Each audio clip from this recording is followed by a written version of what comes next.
Hi, I'm Clifton Warren, and welcome to the Top Producer Podcast. I'd like to ask you a question.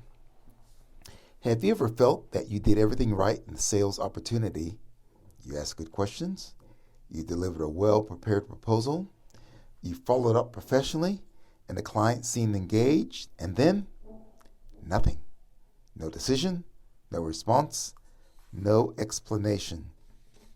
If you experience that, then, and every advisor has at some point, you may have assumed that the problem was your sales process.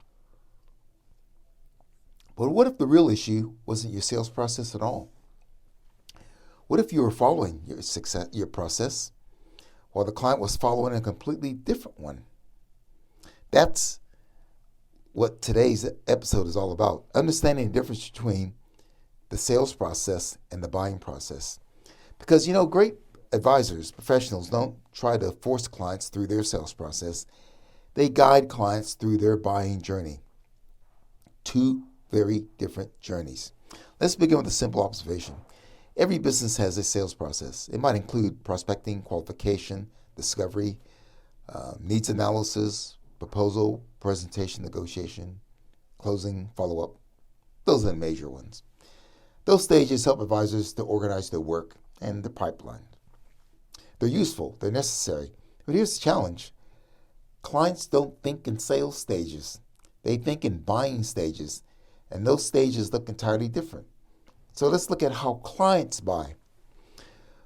Most significant buying decisions begin long before the first meeting.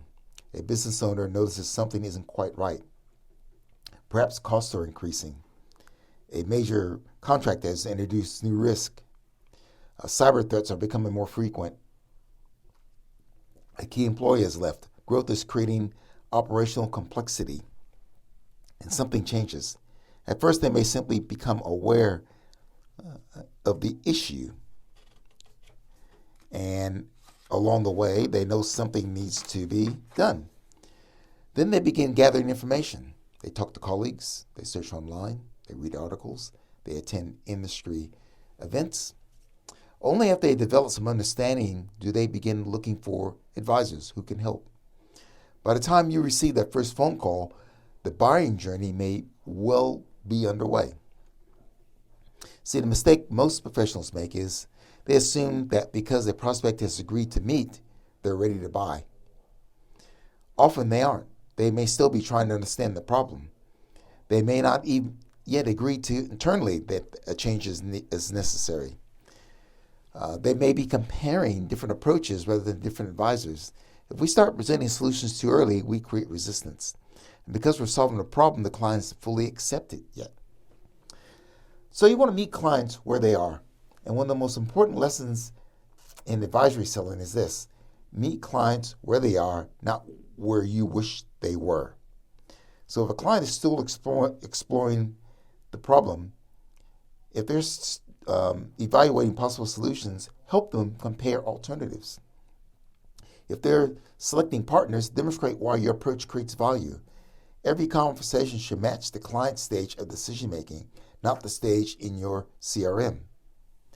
Buyers need confidence. And so when clients make significant commercial decisions, they're not simply buying insurance or risk protection.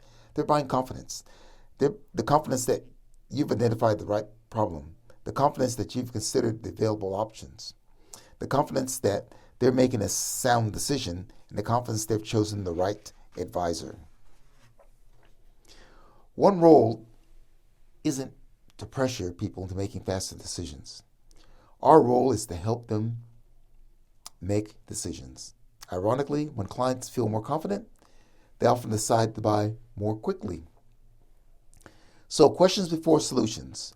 One of the biggest difference between average professionals and trusted advisors is the order in which they work. Average advisors move quickly towards recommendations. Trusted advisors spend a lot longer exploring. They ask questions such as, what prompted you to explore this now? What concerns you most? What happens if nothing changes?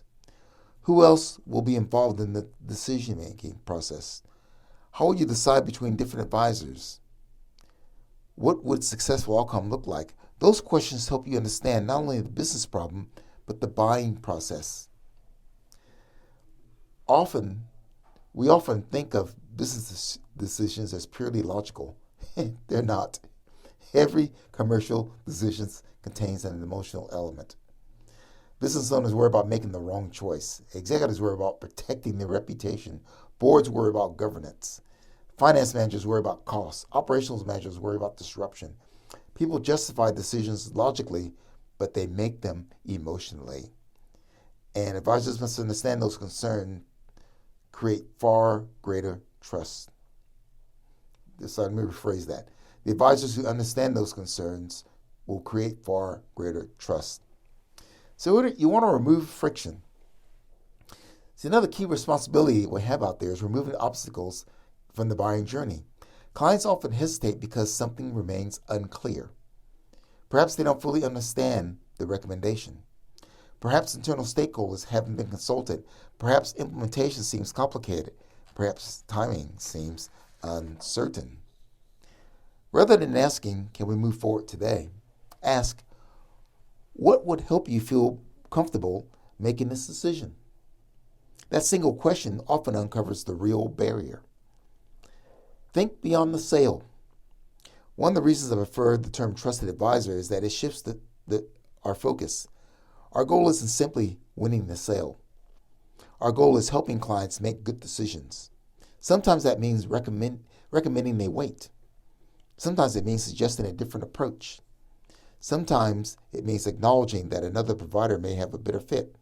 Ironically, that honestly creates stronger relationships than trying to close every opportunity. Trust grows when clients know you'll put their interests ahead of your own.